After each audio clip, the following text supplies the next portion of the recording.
नमस्कार, आपका स्वागत है ट्रांसपोर्ट इमेज में। मैं हूँ विदिशा। आइए नजर डालते हैं अब तक अहम खबरों पर।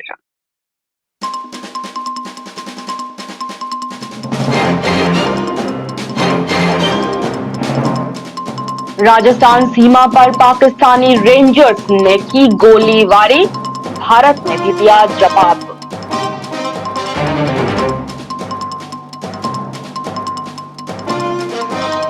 समृद्धि महामार्ग का प्रधानमंत्री रविवार को करेंगे उद्घाटन, मुख्यमंत्री ने लिया तैयारियों का जायजा।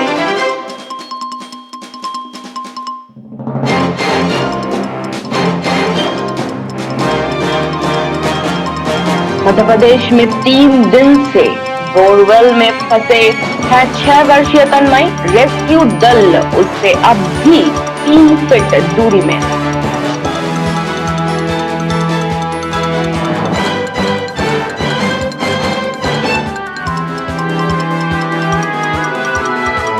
गुवाहाटी में आग से 25 घर जलकर राख, लाखों की संपत्ति का नुकसान।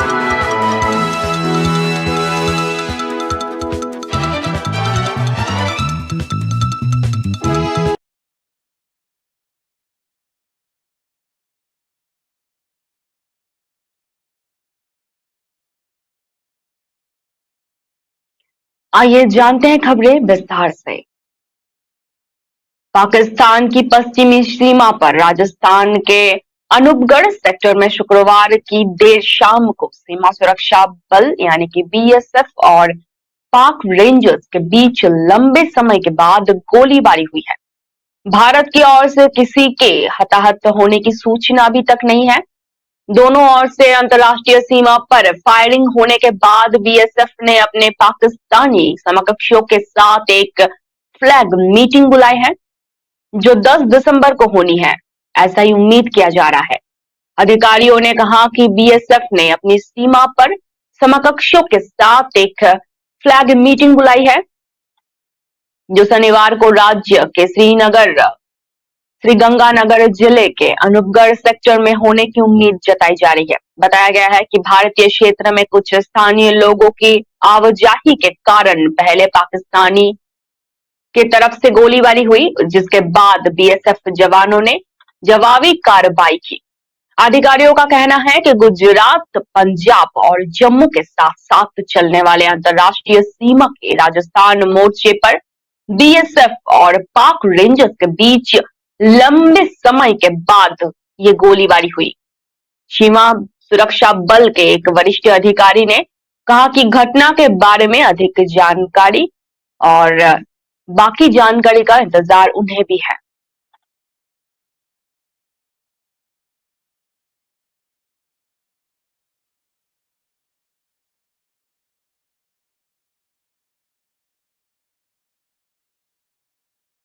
महाराष्ट्र के समृद्धि के भाग्य रेखा माने जाने वाले हिंदू हृदय सम्राट बाला साहेब ठाकरे महाराष्ट्र समृद्धि महामार्ग का रविवार 11 दिसंबर को प्रधानमंत्री नरेंद्र मोदी उद्घाटन करेंगे। मुख्यमंत्री एकनाथ शिंदे ने शुक्रवार को इस समारोह की तैयारियों की समीक्षा की। नागपुर आ रहे प्रधानमंत्री मोदी मेट्रो ट्रेन से यात्रा करेंगे और समृद्धि महामार्ग से भी यात्रा करेंगे। उद्घाटन समारोह में कई कार्यक्रम होने हैं, जैसे कि जिनमें प्रधानमंत्री भी शामिल होंगे। प्रधानमंत्री सुबह करीब 9:30 बजे नागपुर एयरपोर्ट पहुंचेंगे। इसके बाद Khapri metro station Nagpur phase 1 का उद्घाटन, वंदे मातरम ट्रेन को हरी झंडी दिखाकर रवाना करेंगे वो, और मिहान एम्स का लोकार्पण भी करेंगे। इसके बाद बाइफल टोल प्लाजा से समृद्धि मार्ग का लोकार्पण होगा। इस दौरान प्रधानमंत्री नरेंद्र मोदी नागपुर मेट्रो से यात्रा भी करेंगे और 0 माइल्स से बाइफल टोल प्लाजा तक जाएंगे वो। टेम्पल मैदान में प्रधानमंत्री की सभा होंगी। इस अवसर पर महाराष्ट्र के राज्यपाल भगत सिंह केशरिया, मुख्यमंत्री एकनाथ शिंदे, केंद्रीय मंत्री नितिन गडकरी अश्विनी वैष्णव, हरदीप पुरी, राज्य के उप मुख्यमंत्री देवेंद्र फडणवीस, केंद्रीय राज्य मंत्री भारती पवार, राव साहेब दानवे और अन्य गण्यमान्य व्यक्ति उपस्थित रहेंगे। मुख्यमंत्री ने अपने सरकारी आवास वर्षा बंगले पर आयोजित बैठक में समृद्धि महामार्ग के लोकार्पण समारोह की तैयारियों को जायजा लिया है।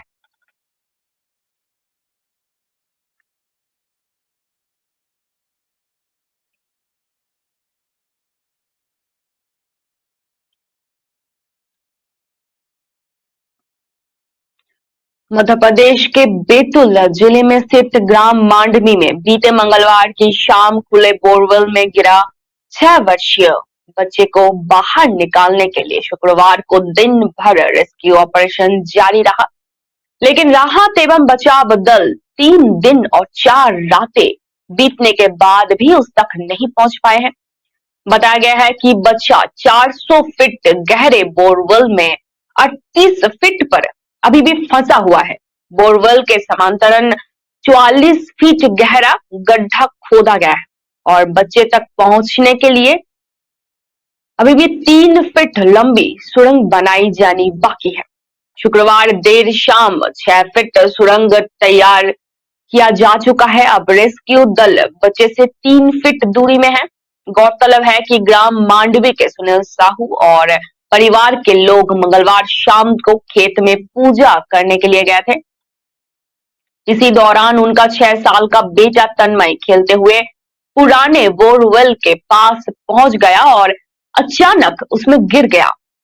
परियोजनों और ने टॉर्च की रोशनी से उसे देखा तो उसके हाथ ऊपर दिखाई दे रहे थे। सूचना मिलने पर बैतूल और अठनेर से पुलिस एवं प्रशासन की टीम मौके पर पहुंची और राहत एवं बचाव कार्य शुरू किया गया। 3 दिन से कलेक्टर अमनवीर सिंह वैस एवं पुलिस अधीक्षक शिमला प्रसाद की मौजूदगी में ये रेस्क्यू ऑपरेशन अभी भी जारी है। बोरवेल में कैमरा डालकर बालक पर नजर रखी जा रही है। बैतूल कलेक्टर अमन सिंह वैस ने बताया कि हम तन्मय से 3 फीट की दूरी में हैं।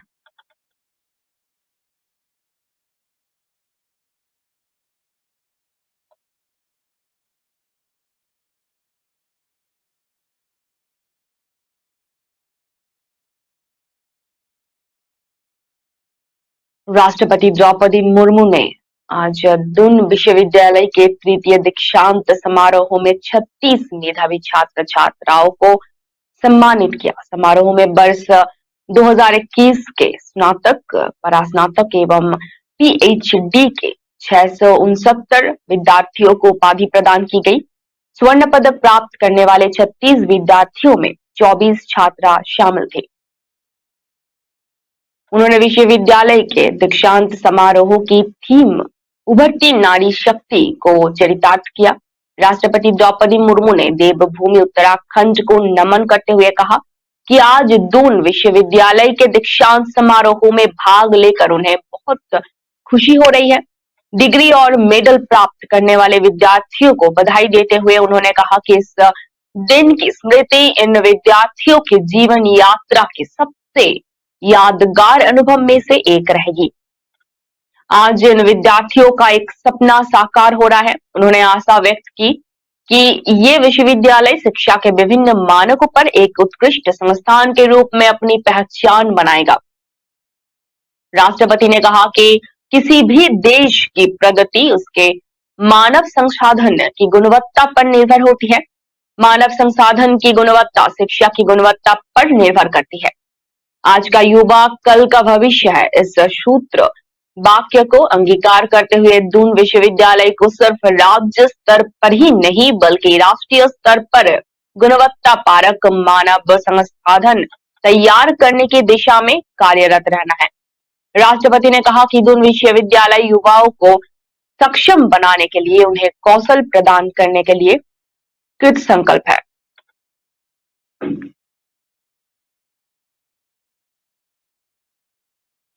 राष्ट्रपति द्रौपदी मुर्मू के 2 दिवसीय उत्तराखंड दौरे का कल दूसरा दिन था।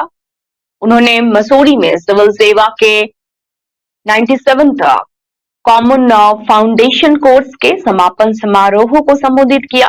उन्होंने कहा कि सिविल सेवा का मूल मंत्र मैं नहीं हम हैं।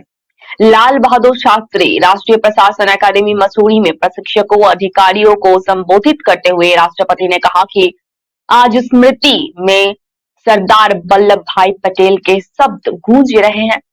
अप्रैल 1947 में सरदार पटेल ने आईएएस प्रशिक्षकों के लिए एक बैच से मिलते समय कहा था कि हमें उम्मीद करनी चाहिए और हमें अधिकार है कि हम हर सिविल सेवक से सर्वश्रेष्ठ की अपेक्षा करें, चाहे वो किसी भी जिम्मेदारी के पद पर हो। उन्होंने आगे कहा, आज हम गर्व से कह सकते हैं कि लोक सेवक इन अपेक्षाओं पर खरे उतरेंगे। उन्होंने विश्वास व्यक्त किया कि इस कोर्स के प्रशिक्षकों अधिकारी समूहों की भावना के साथ देश को आगे जाने की जिम्मेदारी उठाएंगे।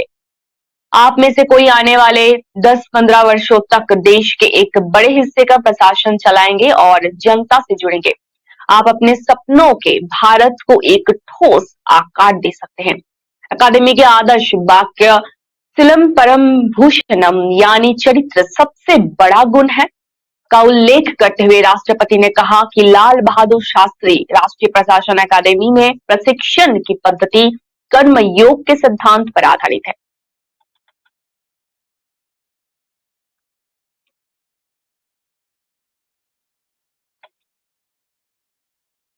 हिमाचल प्रदेश में कांग्रेस के सत्ता पर काबिज होने पर नए मुख्यमंत्री को लेकर घमासान जारी है। प्रदेश के कई बड़े नेताओं के बीच सीएम की कुर्सी के लिए जंग चल रही है। कांग्रेस के नवनिर्वाचित 40 विधायकों के साथ केंद्रीय पर्यवेक्षक की शुक्रवार देर शाम हुई बैठक में मुख्यमंत्री तय करने का अंतिम फैसला पार्टी इकाईमान पर छोड़ दिया है। नवनिर्वाचित कांग्रेस विधायक दल ने एक लाइन का प्रस्ताव पारित किया है कि राज्य का मुख्यमंत्री कौन होगा, इसका फैसला कांग्रेस का राष्ट्रीय नेतृत्व करेगा। शुक्रवार शाम करीब 8 बजे से 9:30 बजे तक शिमला स्थित प्रदेश कांग्रेस के मुख्यालय राजीव भवन में हुए सीएलपी की बैठक में ये प्रस्ताव पारित किया गया। हाईकमान की ओर से भेजे गए केंद्रीय पर्यवेक्षकों छत्तीसगढ़ के मुख्यमंत्री भूपेश बघेल व हरियाणा के पूर्व मुख्यमंत्री भूपेंद्र सिंह हुड्डा की मौजूदगी में विधायक दल की बैठक हुई। इस दौरान पर्यवेक्षकों ने सभी विधायकों की राय जानी। कांग्रेस के प्रदेश प्रभारी राजीव शुक्ला और प्रदेश अध्यक्ष प्रतिभा सिंह भी इस बैठक में मौजूद रही। विधायक दल की बैठक में सीएम के चेहरों पर चर्चा हुई, लेकिन एक नाम पर सहमति नहीं बन पाई। ऐसे में कांग्रेस की परंपरा के मुताबिक विधायक दल का नेता चुनने का फैसला कांग्रेस आलाकमान पर छोड़ दिया गया। इस संबंध में एक लाइन का प्रस्ताव लेकर पर्यवेक्षक अब दिल्ली लौटेंगे। पार्टी सूत्रों के अनुसार दिल्ली से कभी भी हिमाचल के नए सीएम का नाम की घोषणा किया जा सकता है।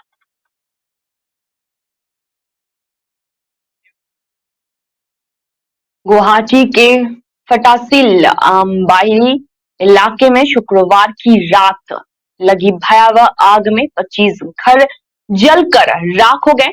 पुलिस ने बताया कि शुक्रवार की रात फटासिल आमबारी के जीएनसी कॉलोनी में आग लगने की खबर मिलते ही मौके पर पहुंची अग्निशमन की दर्जनों टीमों ने बड़ी मशक्कत के बाद आग पर काबू पाया। आग लगने के दौरान लगभग 15 सिलेंडरों में विस्फोट होने की वजह से आग ने और भी भयावह रूप ले लिया। आग बुझाए जाने तक 25 से अधिक घर पूरी तरह जलकर राख हो गए। इलाके में 70 परिवार रहते थे। हालांकि आग कैसे लगी इसकी जानकारी नहीं लग पाई है। पुलिस ने आशंका व्यक्त की कि शॉर्ट सर्किट या रसोई घर से आग लगी होगी। इस वजह से लाखों रुपए की संपत्ति का नुकसान हुआ है। हादसे में किसी के हताहत होने की कोई जानकारी अभी तक नहीं मिल पाई।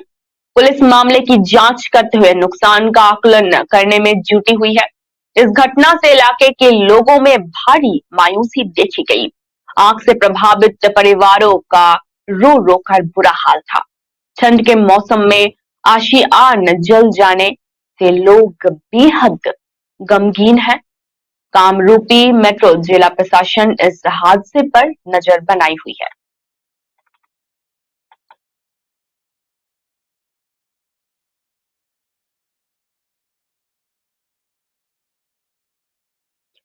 भारतीय अंतरिक्ष अनुसंधान संगठन यानी कि इसरो और एकीकृत रक्षा स्टाफ ने शुक्रवार को संयुक्त रूप से हाइपरसोनिक वाहन का परीक्षण किया है। इस दौरान हाइपरसोनिक वाहन ने परीक्षण के लिए तय किए गए सभी आवश्यक पैरामीटर हासिल करके उच्च क्षमता का प्रदर्शन किया। इस सफल परीक्षण के बाद भारत की रक्षा क्षेत्र को और अधिक मजबूती मिलेगी, खासकर पाकिस्तान और चीन की चालबाजी को नाकाम करने के लिए ये अहम हथियार साबित होगा। अत्याधुनिक तकनीक पर आधारित हाइपरसोनिक वाहन अंतरिक्ष में तेजी से पहुंचकर लंबी दूरी पर सैन्य प्रतिक्रिया देने में सक्षम है। यह हाइपरसोनिक वाहन हवाई जहाज, अंतरिक्ष यान या मिसाइल हो सकता है। भारत अपने hypersonic technology demonstrator vehicle programme के हिस्से के रूप में एक स्वदेशी दोहरी सक्षम हाइपरसोनिक क्रूज मिसाइल भी विकसित कर रहा है। इस मिसाइल पारंपरिक हथियारों के साथ साथ परमाणु हथियारों को भी दागने में सक्षम होगी।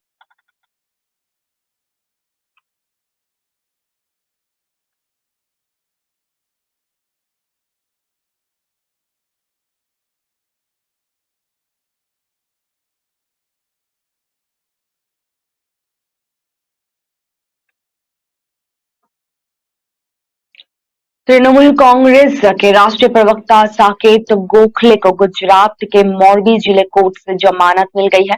साकेत को जमानत मिलने पर तृणमूल कांग्रेस ने खुशी जाहिर की है। पार्टी ने इसे सत्य की जीत बताई है।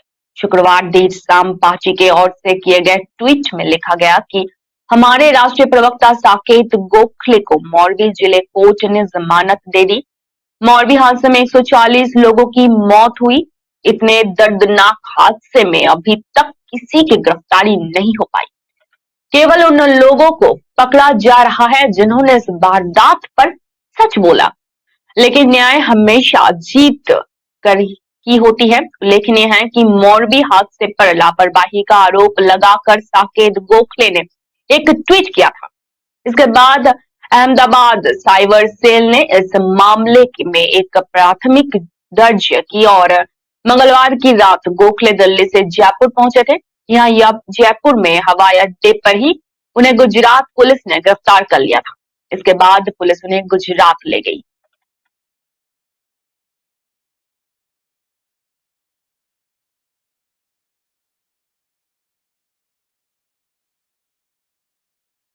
विदेश राज्य मंत्री बी मुरलीधरन ने शुक्रवार को लोकसभा को बताया कि 2011 से अब तक 16 लाख भारतीय अपनी नागरिकता छोड़ चुके हैं। अकेले इस साल 1.83 लाख से ज्यादा भारतीयों ने नागरिकता छोड़ी है। कांग्रेस नेता के एक प्रश्न के लिखित उत्तर में बी मुरलीधरन ने लोकसभा को ये जानकारी दी। मुरलीधरन ने बताया कि 2011 में 1,22,819, 2012 में 1,20,923, 2013 में 1,31,408 और 2014 में 1,29,328 ने भारतीय नागरिकता छोड़ी। 2015 में से ये आंकड़े और ज्यादा बढ़ते गए। भारतीयों ने अपनी नागरिकता छोड़ दी। उन्होंने बताया कि बांग्लादेश, पाकिस्तान और अफगानिस्तान में नागरिकता छोड़कर 2015 में 93, 2016 में 153, 2017 में 175 और 2018 में 129, 2019 में 113, 2020 में 27 और 21 में 42, 2022 में 42 विदेशियों ने भारतीय नागरिकता स्वीकार की है।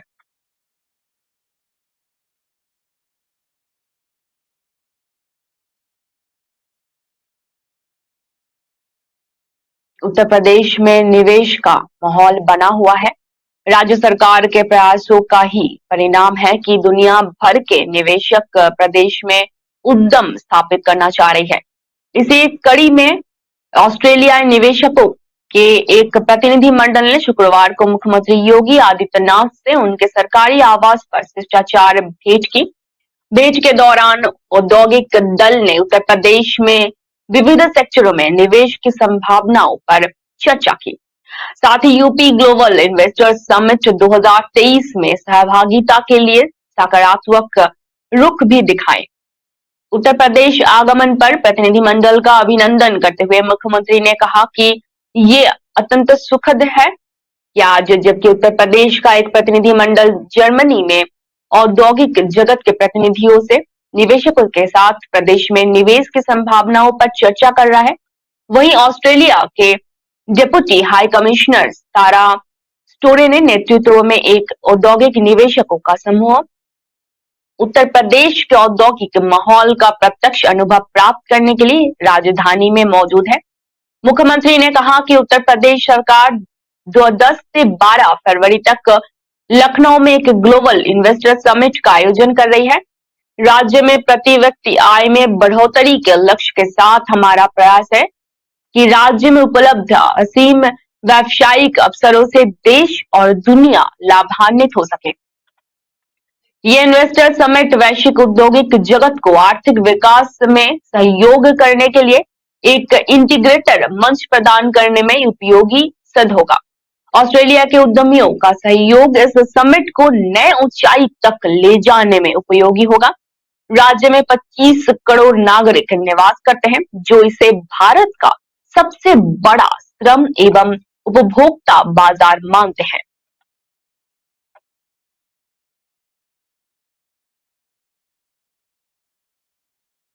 बांग्लादेश में कप्तान रोहित शर्मा ने टूटे हुए अंगूठे के साथ ताबड़तोड़ पारी खेलकर बतौर कप्तान और खिलाड़ी अपने जीवन का लोहा मनवाया। तो उसी के साथ पारी भारतीय टीम के पूर्व कप्तान और गेंदबाज अनिल कुंबले की याद दिला दी, जिन्होंने 2002 में वेस्ट इंडीज के खिलाफ टूटे हुए जबड़े के साथ गेंदबाजी कर टीम के प्रति समर्पण और देश प्रेम का अनोखा उदाहरण पेश कर बतौर खिलाड़ी अपनी प्रतिबद्धता दुनिया के सामने पेश की थी। बता दें कि 2002 में टीम इंडिया वेस्ट इंडीज दौरे पर गई थी और वहां पहले टेस्ट में वेस्ट इंडीज के तेज गेंदबाज मार्क डिलियन की एक तेज बाउंसर अनिल कुंबले के जबड़े पर लगी और खून बहने लगा। बावजूद इसके अनिल कुंबले ने प्राथमिक उपचार के बाद 20 मिनट तक बल्लेबाजी की और वेस्ट इंडीज के साथ टेस्ट मैच को ड्रॉ कराने में अहम भूमिका अदा की। यही नहीं, कुंबले ने टूटे हुए जबड़े के साथ ही पट्टी बांधकर गेंदबाजी की। जम्मू के नाम मैसूले ने टेस्ट की पहली पारी में खतरनाक ब्रायन लारा को आउट किया था और दिग्गज बल्लेबाज को आउट करने के लिए लगातार 14 ओवर गेंदबाजी की। इस टेस्ट में जबड़े पर पट्टी बांधकर गेंदबाजी करने की कुंबले की तस्वीर भारतीय क्रिकेट की आइकॉनिक तस्वीरों में से एक है।